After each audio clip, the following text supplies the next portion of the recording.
sheet 5.7. We're finishing up our part on inverses, these inverse function, and finding the inverse.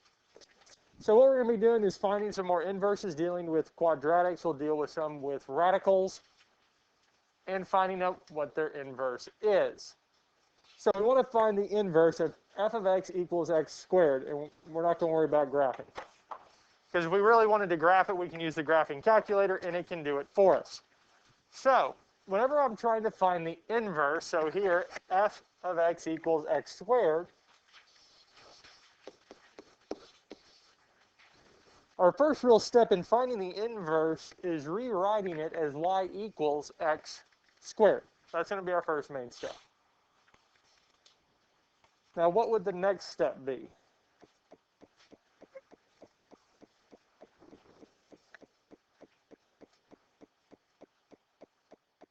Does anybody remember?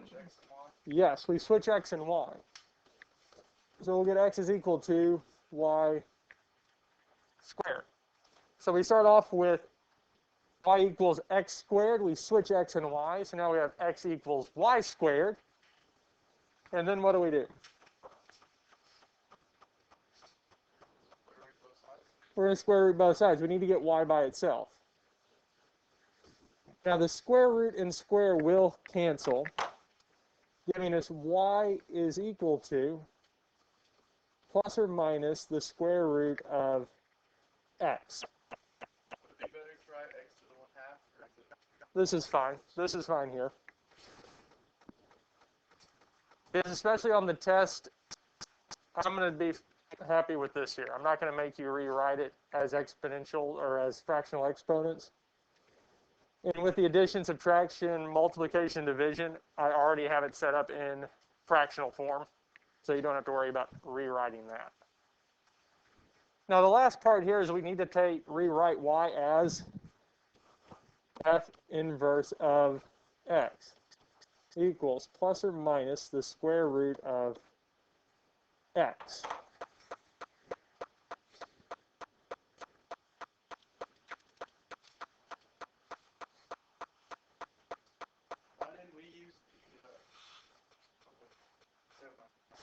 Okay, now we are almost done with this here. But what I want to look at first is this part here. Because they gave us the original function, f of x equals x squared, comma, x is greater than or equal to 0. That's what it told us. So if we look at the overall graph, I'm not, yeah, had a feeling. Y equals x squared graph. So this here is the graph of the function y equals x squared. Now they told us it is only for x greater than 0. So any part of this graph over here is not included. Anything where x is a negative number. So we're only looking at those values going on the right-hand side. And when we look at this here, the x values are positive, because we're only looking in the positive direction. X is greater than 0. Now, the y values that we get that correspond to it are going up, so those are positive as well. So the domain is really all of our positive values. The range, all of our y values, are also positive. Yes? Now, with these inverse functions, as we saw, we switched x and y. So our main function, we're switching the domain and the range. We're flipping them, yes? And that's important because when we look at this function here, for our original function, the domain, our x values were positive numbers, and they went with f to positive numbers. So our inverse function, f inverse of x, should be taking a positive number to a positive number, yes? So can we have a negative? No. Which means this function here is just f inverse of x is just the square root of x. Now we would include the plus or minus if we were looking at the overall function f of x equals x squared, but its inverse wouldn't exist because it wouldn't pass the horizontal line test. So since they added the restriction x is greater than 0, our inverse is just going to be the square root of x. It's not going to be the negative case. Questions on this here?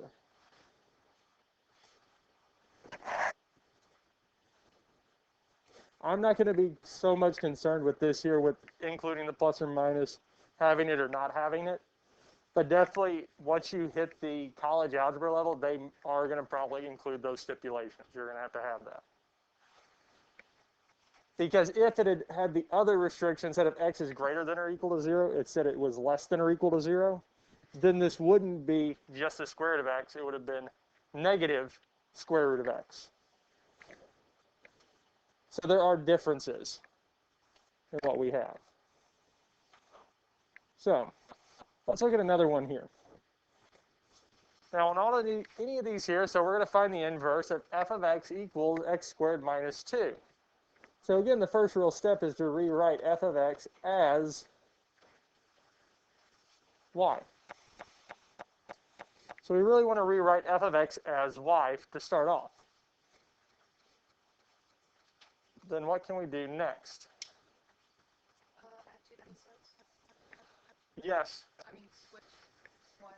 Yes, we would switch y and x first. And once we switch it, then we can add 2 to both sides.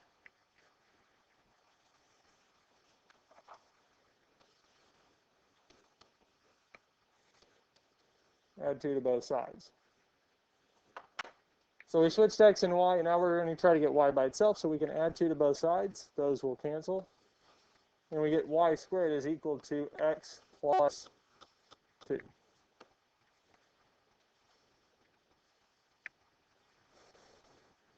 Any questions on any of this here so far? Then what do we do next? Square root both sides. So y is equal to the square root of x plus 2. Now we don't need the plus or minus because, again, this is going to stay positive because we're sticking with the positive x values. And since y is by itself, we can say that f inverse of x is equal to the square root of x plus 2.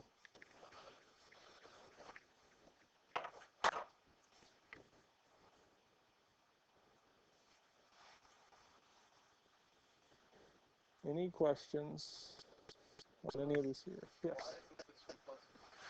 So just like with the one before, when we look at this here, so x is greater than or equal to 0.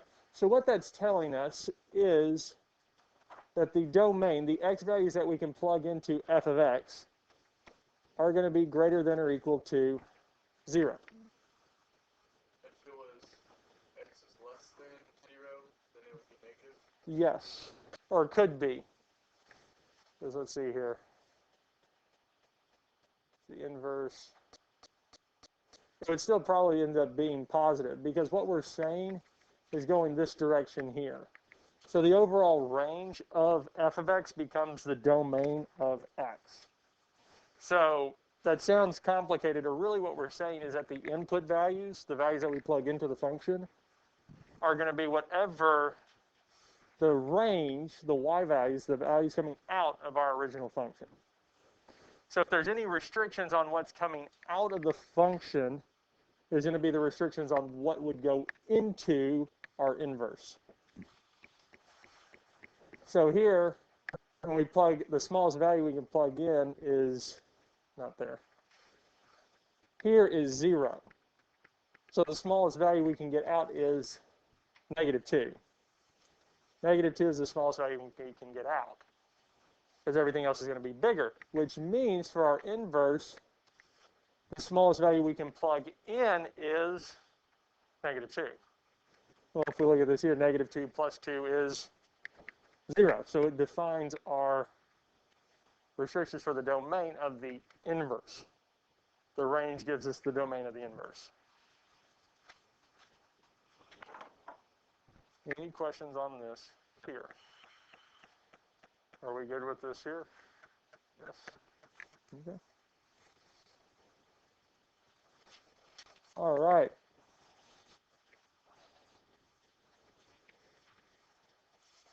Find the inverse of a cubic function.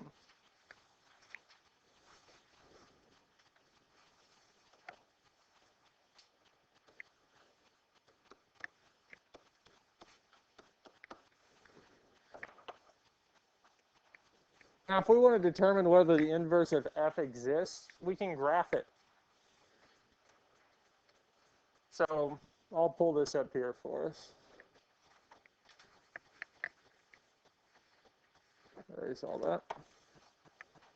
What equals clear 2 x third 2x to the third plus 1.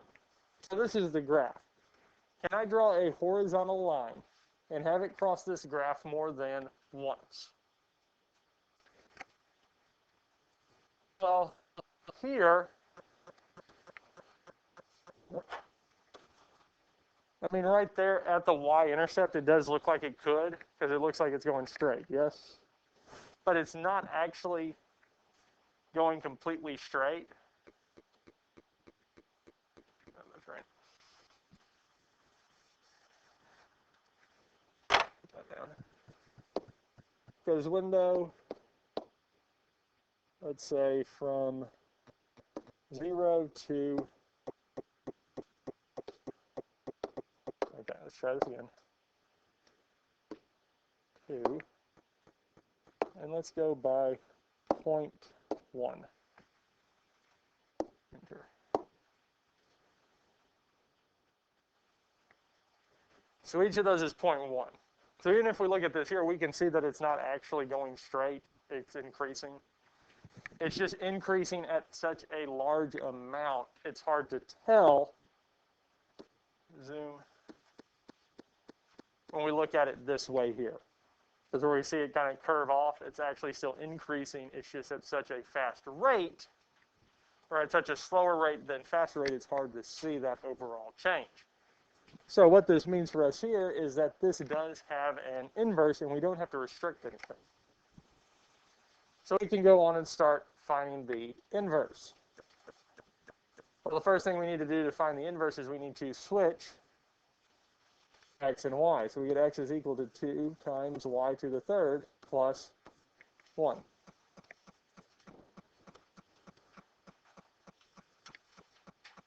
Then what can we do next? We can subtract 1.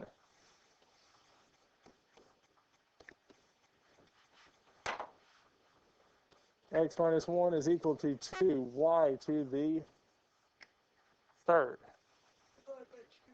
Yes, then we'll divide by 2.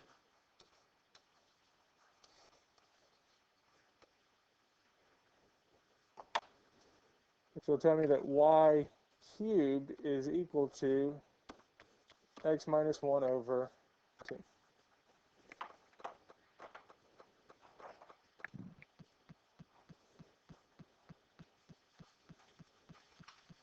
And then cubed root it, yes.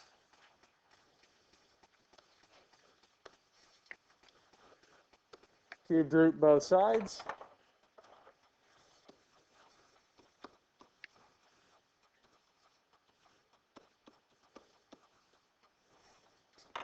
Cubed root, so we have y equals the cubed root of x minus 1 over 2.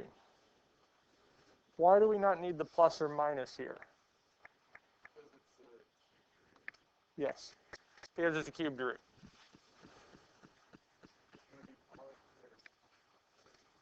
Yeah, it would. We don't need the plus or minus because it's a cubed root. Because when we're cubing both sides, really we're trying to see what to get y by itself. Because to a third power, negative 2 to the third is going to be negative 8. Because a negative times a negative times a negative is still a negative. 2 to the third is 8. There's a distinction between negative 8 and 8. Now with even powers, is negative 2 squared is 4. 2 squared is 4. We have a positive and negative number that we could plug in that would give us the exact same value. But with odd roots, I plug a negative version of the number in, I get a negative number. I plug the positive version in, I get a positive. I have two distinct answers. That's why we don't need the plus or minus with odd roots, or when we take the odd root of both sides. I almost wrote it through. So the inverse is just this here.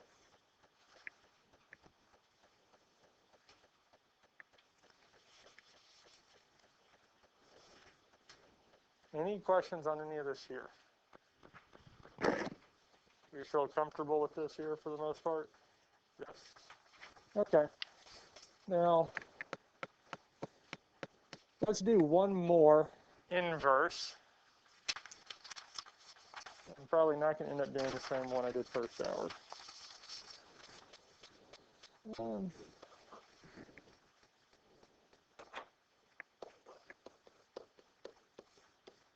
Now let's do 6th root of 3x plus 9 over 5 sounds good.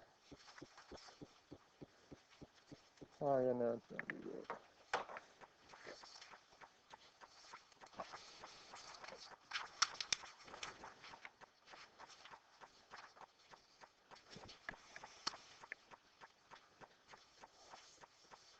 So this one here is not in your note sheet. I just wrote it in because I want to do one with a radical.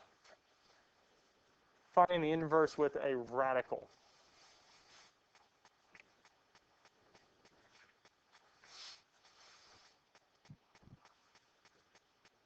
It's going to work almost the exact same way as what we've been doing.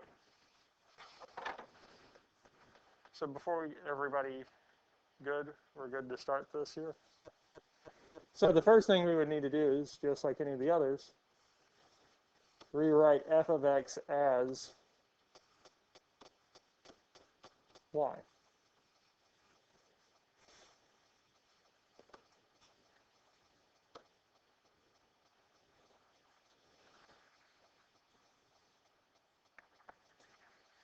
I don't think we'll need that much room, but I'm just going to have it just in case. Our next step would be to flip y and x, switch those up.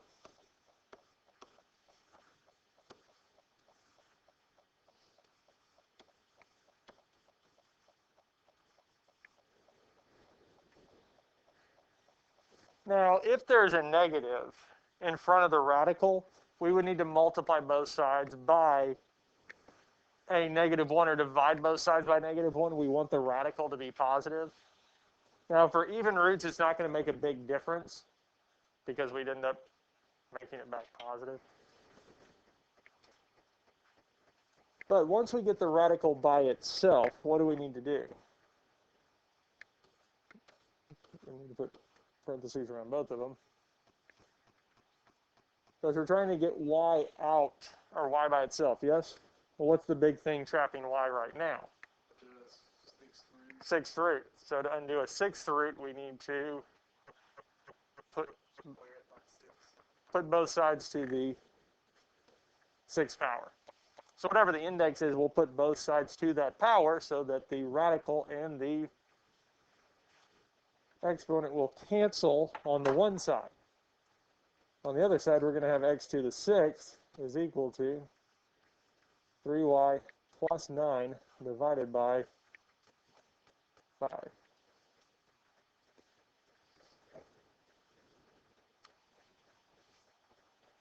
Any questions on this here?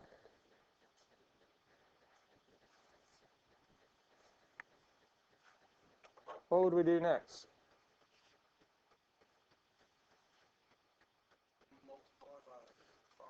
Yes, I would multiply both sides by 5. Because again, we're trying to get y by itself, so if we can eliminate that division, where we're dividing 3y plus 9 by 5, it's going to make it a little bit easier to work with. So on the left-hand side, we're going to have 5x to the 6th is equal to 3y plus 9.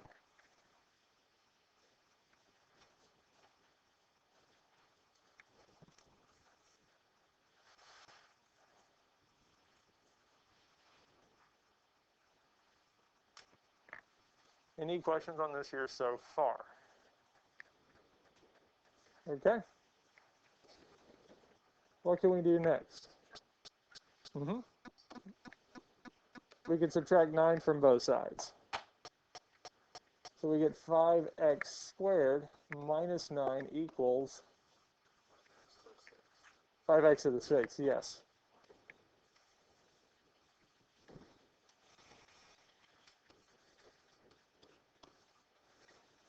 Thank you.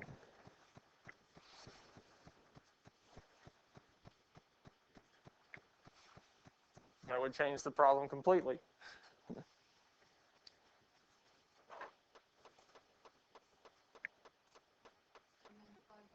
Then we would divide by 3 because we need to get y by itself. And we would officially have y by itself. It is equal to 5x to the 6th minus 9 over 3.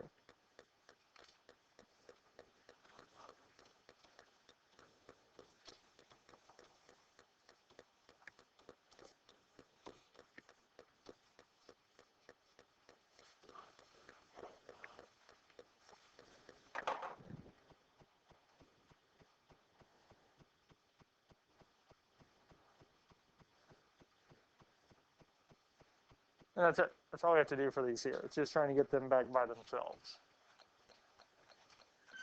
Any questions on any of this here? We good with this here? Yes? I mean, a lot of it's just manipulation. Manipulating these equations. Now, one of the things I'm not going to have you do is not this, or not that equation. But we will do that. We can do these here. But what I'm not going to have you try to solve, or make y'all solve, is something like finding the inverse of something like this here. It is possible. It is totally possible to find the inverse of this function, because we would do the same things. You don't have to write this down. Because we'd start off by doing this here. Well, then we can switch it.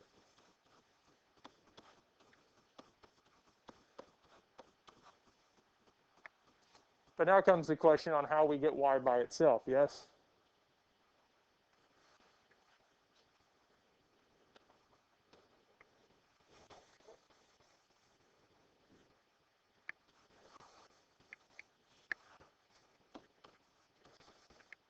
We would end up having to go back, and we can actually use the quadratic formula.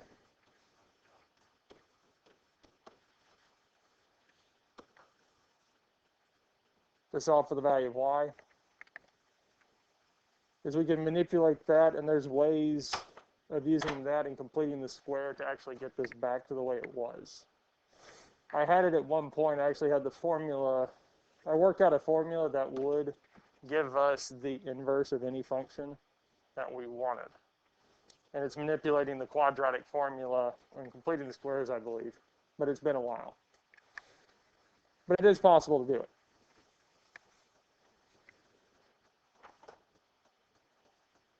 Let's look at this one here. Then we're going to look at one other thing, and then we are actually done for the day.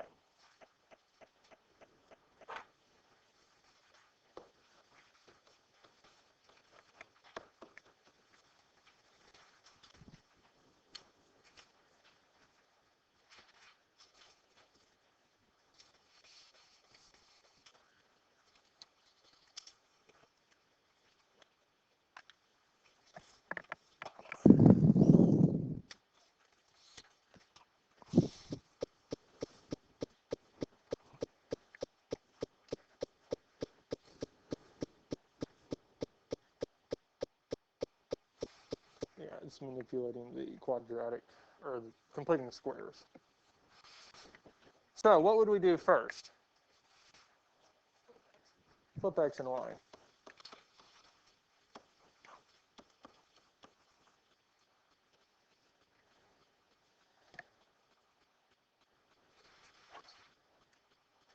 It would be with the 2, but it wouldn't be subtraction. Yes, we would divide. because since 2 is being multiplied by the square root of y minus 3, we would need to divide so that we can get those to simplify. Get those to simplify to 1. And that'd give us x over 2 is equal to the square root of y minus 3.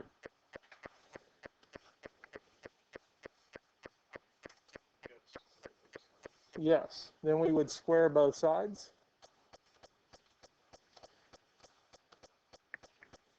And the square root and square would cancel. To tell us y minus 3 is equal to, well, let's go on and square it. X squared is, well, x squared. Now 2 squared would be 4, because we would apply it to both.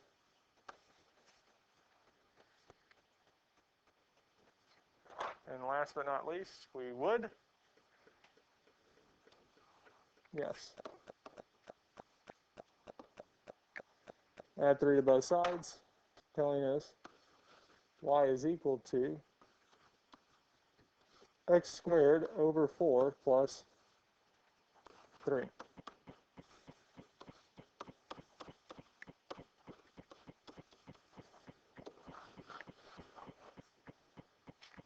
And we get this here.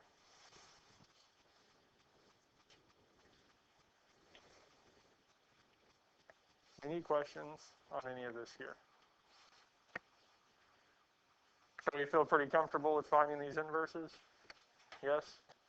I mean, as long as we don't get too complicated in the formulas, like having an actual quadratic.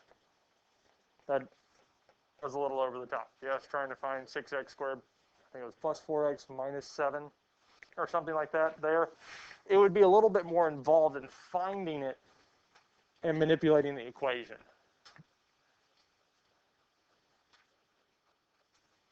So this is the last thing I want us to look at. And we've kind of already looked at this already. But we want to verify that these two functions are inverses. Now there's two ways we can go about it. I didn't talk about this in first hour, but there's 2 ways we can go about it. Now, for here, and on the test, if it asks for this to verify, we're going to have to use composite functions. And we kind of talked about this yesterday after I stopped recording.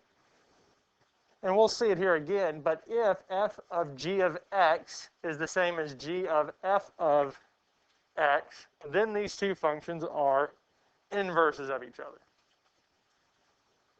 And I'll show this here in a minute, but there's another way that we can see this graphically. We can see this on the graph, if they are inverses. But if we're going to use this here, use these composite functions, we need them to be the same. Because if they give us the exact same value at the end, then they are inverses of each other. So what we can do is f of g of x. We'll do this one here first. Well, g of x is x plus 1 over 3.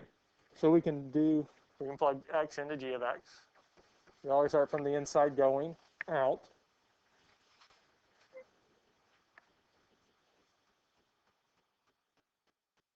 And then once we do this here, we're going to plug this into f of x, which would give us 3 times x plus 1 over 3 minus 1.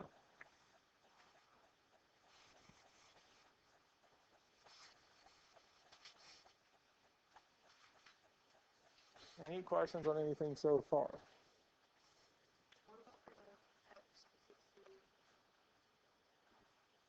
For 3x. So with f of x, we get 3 times x minus 1, yes? So we're plugging x into it.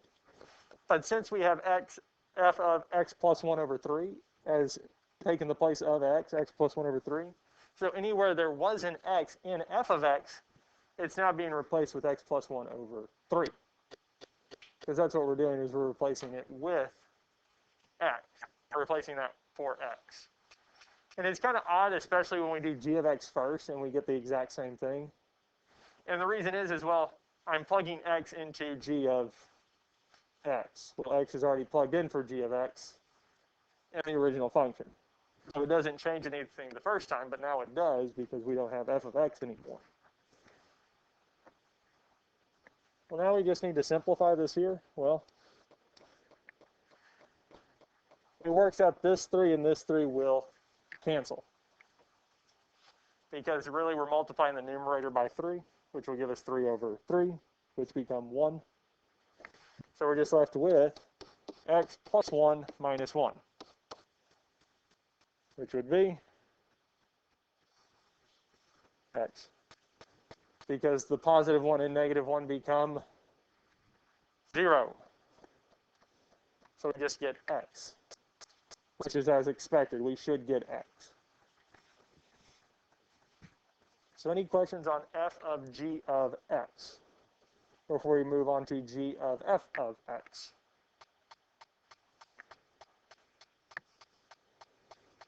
Okay. Now when we look at the other one, f of x is 3x minus 1. That's just our function f of x. Because when I plug x into f of x, I get 3x minus 1. Because that's not really changing for the first one.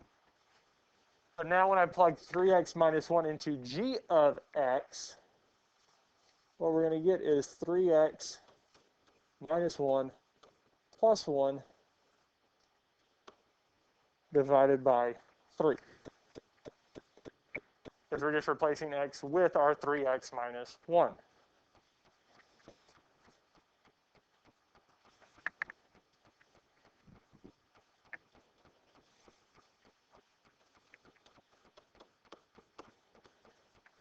Well, because there's nothing affecting those parentheses, there was nothing with the x, it was just by itself, we can just drop those parentheses. And what I mean by that is we didn't have negative x, so there's not a negative to apply through it. There's not something that we need to distribute through. So we can drop the parentheses. And, well, negative 1 plus 1 is 0. So we have 3x divided by 3. Just gives us x. So did we get the same thing for f of g of x and g of f of x? Well, yes. So what that means for us here is that f of g of x is the same as g of f of x, which is x. Yes? Now, yesterday you might have found that a little interesting that it worked out to be just x, right? But it'll make a little more sense if we look at the graph of how these work. So, are we good with this here before I switch slides? Okay. I'm going to pull the graphing calculator up. Clear. Because we had 3x minus 1 as f of x, yes? And g of x was alpha y equals, enter. We had x plus 1 over 3. So these here are our two functions. So if we look at the graph of it,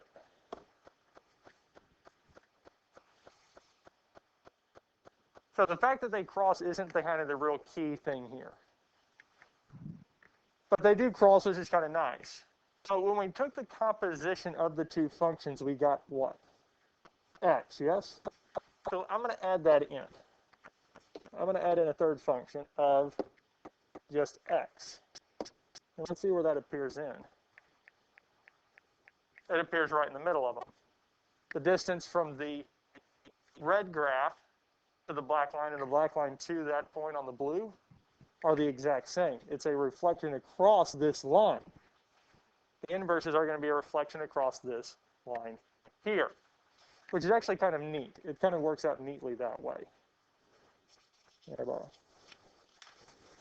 So let's see here. I'm going to look back at one of the ones we did earlier.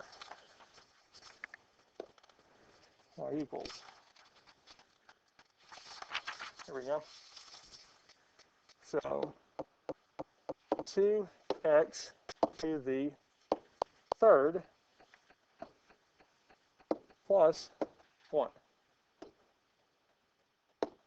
Yeah.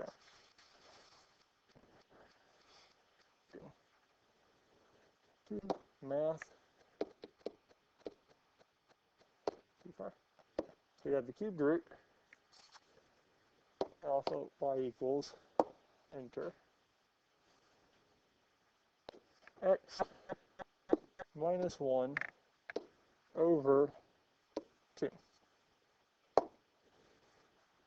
So there's our cubic. There's our inverse. And there's the line y equals x.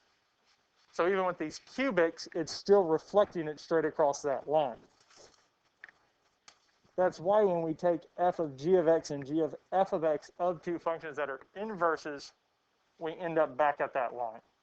There's always going to be a reflection across this line here.